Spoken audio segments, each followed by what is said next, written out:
ఈ మధ్య ఏసీల వాడకం విపరీతంగా పెరిగిపోయింది. ఇళ్లతో పాటు చిన్నపాటి ఆఫీస్ అయినా ఏసీలు తప్పనిసరిగా ఏర్పాటు చేయాల్సిందే.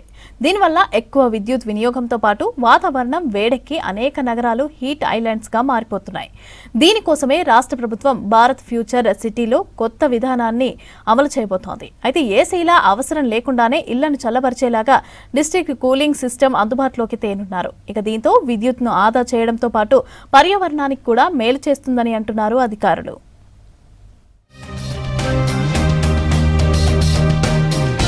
హైదరాబాద్ సమీపంలో మీర్ఖాన్పేట్లో ఏర్పాటు చేస్తున్న భారత ఫ్యూచర్ సిటీలో ఏసీలతో పని లేకుండా అక్కడి పరిసరాలు చల్లబడేందుకు ప్రభుత్వం నూతన విధానం అమలు చేయనుంది. 30,000 ఎకరాల్లో ఏర్పాటు చేస్తున్న ఫ్యూచర్ సిటీలో డిస్ట్రిక్ట్ కూలింగ్ సిస్టమ్ ను అందుబాటులోకి తీసుకురానుంది. ఇక్కడ ఏర్పాటు చేసే AI city, health, education, life sciences హబ్లలో ఈ డీసీఎస్ విధానంలోనే చల్లదనం అందేలా డిజైన్ చేస్తున్నారు.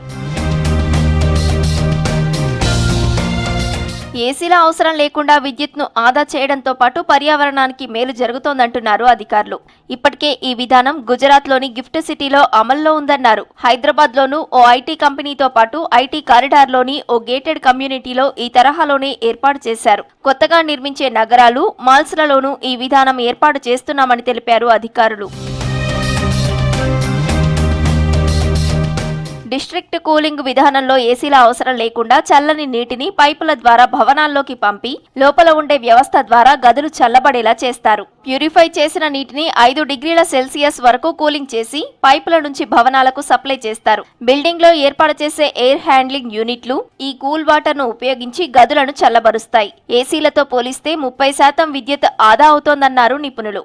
ఈ కూలింగ్ సిస్టమ్ లో నిరంతరము వేడిని తీసుకొని చల్లదనం పంపిస్తారు. అంటే నీళ్లు సర్క్యులేట్ అవుతూ ఉంటాయి. ఇప్పుడు మనకు యూరోప్లో వాళ్ళు ఎయిర్ కండిషనింగ్ పెట్టుకుంటారు. ఆ చలికాలము ఆ వేడి నీళ్ళు, ఎండాకాలము చల్లటి నీళ్ళు అట్లా వస్తాయి. సో ఈ డిస్ట్రిక్ట్ కూలింగ్ సిస్టమ్ కూడా అదే, నీళ్లు నిరంతరం సర్క్యులేట్ అవుతుంటుంది.